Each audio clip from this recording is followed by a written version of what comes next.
Hello everyone, for OneWrestling.com. This is Bill Apter, and it's Vader time. Vader, welcome to OneWrestling.com. Ladies and gentlemen, boys and girls, from the power of the Rocky Mountains and Boulder, Colorado, I bring you the Prince of Power. For it's time, I said it's time. It is Big Van Vader time. And this is your very first time here on OneWrestling.com on the Apter Chat. It is my first time. Thank you very much for having me. I'm grateful. I am absolutely thrilled to have you here.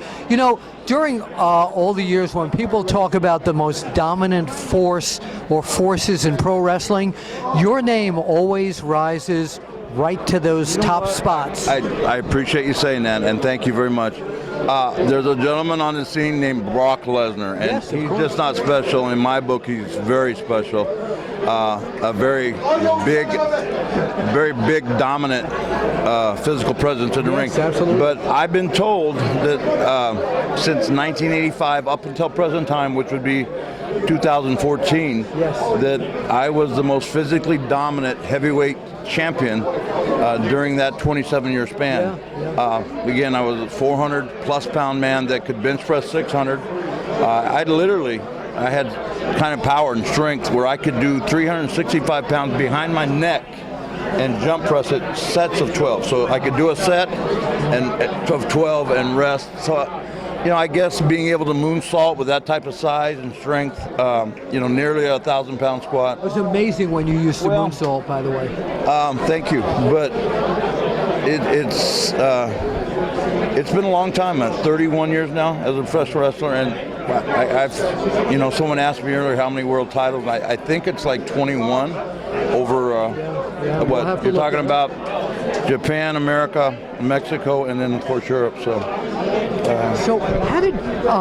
how did you develop this style of intimidation? Because a lot of what you do in the ring, of course, is excellent, but the intimidation right away, I think that takes a toll on the person in the other corner trying to compete against you. You know what? I think for me, that's a big part of the game. In other words, if you got him thinking about you and not his game plan, you're obviously a step ahead. And we all understand wrestling's entertainment, but it's not just competitive, it's the most competitive thing I've ever done. I was a high school All-American, I was a college All-American at the University of Colorado, and then went on and I got the ring on. Played in a Super Bowl, if you could see that right there. It's a Super Bowl ring, so I've competed at a very high level in terms of competition other than wrestling. And that's, you're talking about being in the NFL, you're talking about competing on a level that, second to none. So you mentioned Brock Lesnar before, and of course he also has an MMA background. Had you ever just thought about competing in MMA? Well, you know what, I did one. It was a shoot fighting tournament over in Japan, and obviously that was prior to the conception of the mixed martial arts. But it was kind of like come one, come all. In other words, they would take the toughest men from kickboxing, mixed martial arts, amateur wrestling. In other words, I competed against a guy named Victor Hashimikov, who was a two-time gold medalist, and these matches were very competitive, and you know what? You don't want to get blinked because someone would knock you out. I mean, let me put it that way. So it wasn't your normal wrestling match. Even for Japan, which of course is much different in that era than what the American fan would be used to seeing here.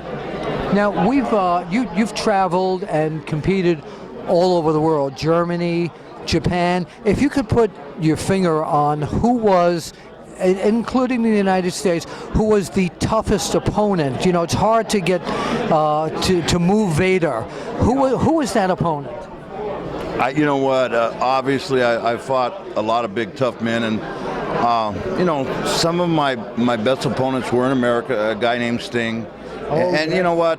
But and then obviously there were some very dangerous men in Japan with the mixed martial arts and the kicking to the face, etc. But you know what? There's been so many. A guy named Bruiser Brody. I mean, I fought him as one of the toughest people. Just incredible. 6'5", 340 pounds. So I couldn't say. I mean, it's too many. It says I've wrestled pretty much everybody that was somebody in the last 30 years, and wow, it's been a great time. Pro wrestlers, a lot of them do other things. They have other business interests.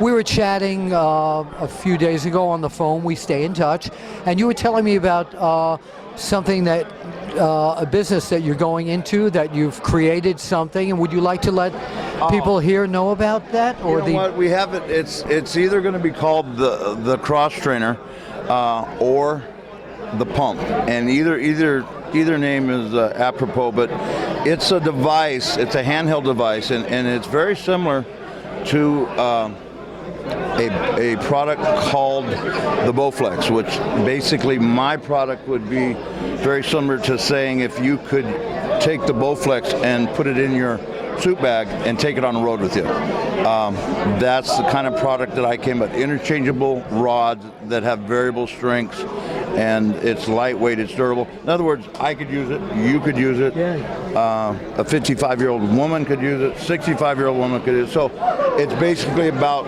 changing the strength of the rod and lightweight, durable. It really is a complete body workout that can be utilized by just about everybody. So I'm excited about the possibilities, and we'll see what happens. You'll keep in touch with us so we can let the fans. I appreciate you asking. One other thing I want to talk about, because I love to do this, okay? You mentioned Sting, okay? Yeah. And I love to go back and do retro interviews, like something is happening right now. So Sting is watching right now tonight at the Omni. It's going to be Big Van Vader against Sting.